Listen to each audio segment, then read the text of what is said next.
Assalamualaikum warahmatullahi wabarakatuh. Apa kabar semua teman-teman? Jumpa lagi bersama kami ya di channel Kang Teknik.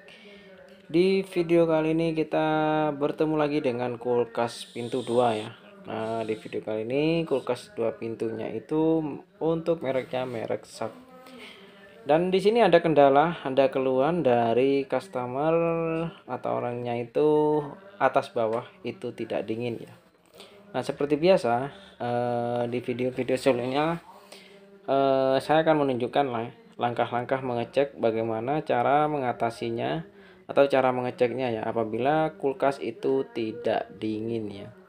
Nah, ini karena ini kulkas 2 pintu, kerusakannya itu atas bawah nggak dingin ya. Yang pertama kita akan memastikan dulu apakah kompresornya itu hidup atau enggak ya. Nah, seperti ini.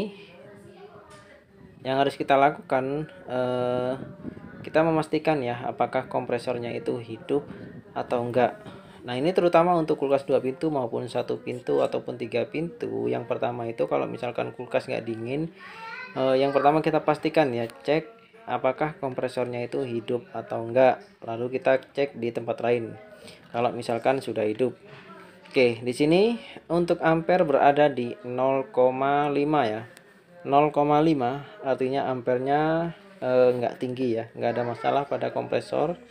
Dan di sini untuk di bagian kompresor ada getaran dan juga bunyi. Nah, selanjutnya yang perlu kita cek apabila kompresornya sudah hidup. Nah, yang perlu kita cek yaitu cek di bagian kondensornya. Ini adalah pipa kondensor dan ini adalah filternya. Nah, pipa kondensor dan filter itu pada saat kompresor hidup itu harusnya panas. Nah, itu bertujuan untuk memastikan apakah freonnya itu ada atau tidak. Kalau di bagian filter ini tidak panas maupun di bagian kondensor ini tidak panas, itu artinya freonnya itu sudah habis ya ataupun ada kebocoran. Jadi pastikan filter dan kondensor ini panas. Kalau tidak panas berarti freonnya itu habis. Oke. Nah, kebetulan di sini untuk di bagian filter tidak ada panas sama sekali. Padahal kompresornya itu hidup ya teman-teman ya. Nah, ada kemungkinan ini yang bermasalah itu freonnya ya, freonnya. Nah, karena freonnya langsung aja kita akan potong ya, kita akan potong di bagian perpipaannya. Nah, sebelum mengisi freon kita pastikan dulu untuk di bagian perpipaannya ini udah tidak panas ya. Jadi kita potong dulu karena ini udah nggak panas, kita akan potong. Nah, sebelum diisi freon, kita akan memastikan ya bahwa kompresi pada kompresor ini betul-betul bagus ya sebelum diisi freon. Nah, kita untuk cara mengetahuinya kita sediakan satu buah cutter. Nah, ini kita potong menggunakan cutter ya, cutter pipa. Oke. Di sini ternyata untuk freonnya itu masih lumayan banyak ya yang keluar barusan. Nah, sekarang kita akan hidupkan. Jadi untuk lebih pastikan lagi kita akan potong untuk memastikan bahwa apakah kompresi pada kompresornya itu bagus atau tidak ya. Nah, sekarang hidupkan.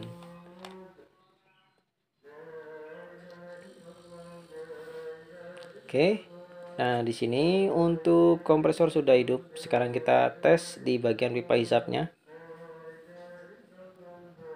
Nah, di area pipa hisap ini yang menuju kompresor itu pada saat kompresor hidup harusnya ada hisapan ya. Kebetulan di sini untuk hisapnya itu tidak ada. Tuh. Kita cek kompresinya. Nah, ini yang pipa tekannya ya. Yang ini yang dari evaporator. Ini harusnya ada tekanan ya. Kalau misalkan kita tahan, habis itu kita lepas. Namun di sini setelah kita tahan seperti ini, itu tidak ada kompresinya ya. Tuh, nggak ada sama sekali. Yang keluar malahan dari sini. Ini ada kemungkinan di bagian kompresornya itu ada bermasalah ya. Jadi kompresinya bisa hilang. Nah, ini kalau kita tahan dari sini itu baru keluar anginnya ya. Yang harusnya ngisep malah ngasih kompresi ya. Berarti kemungkinan ada yang bocor untuk di bagian paknya ataupun di bagian perpipaan pada kompresornya, di bagian dalam kompresornya. Jadi yang bermasalah ini dari kompresornya. Nah, untuk melanjutkan lagi, ini kan ada kemungkinan juga terjadi penyumbatan di area kapiler ya. Di area kapiler bisa juga. Nah, yang paling lebih pastikan lagi, teman-teman bisa potong di area pipa kondensor ya. Nah, ini kita akan potong di area pipa kondensor. Nah, setelah kita potong di area kondensor, ini dari mesin, langsung dari mesin ya, kita tahan. Harusnya keluar ya. Ini kalau misalkan kapilernya mampet, harusnya di sini keluar. Tuh, namun di sini juga sama.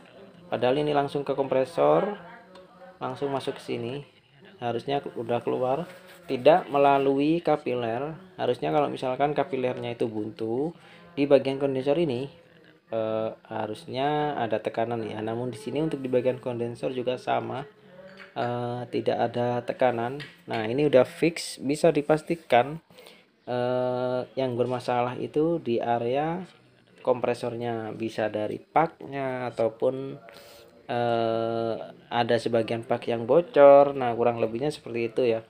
Nah, untuk memastikan lagi kita perlu lakukan pembongkaran ya di bagian kompresornya, atau enggak bisa langsung diganti kompresornya. Atau buat teman-teman yang mempunyai stok kompresor bisa langsung ganti.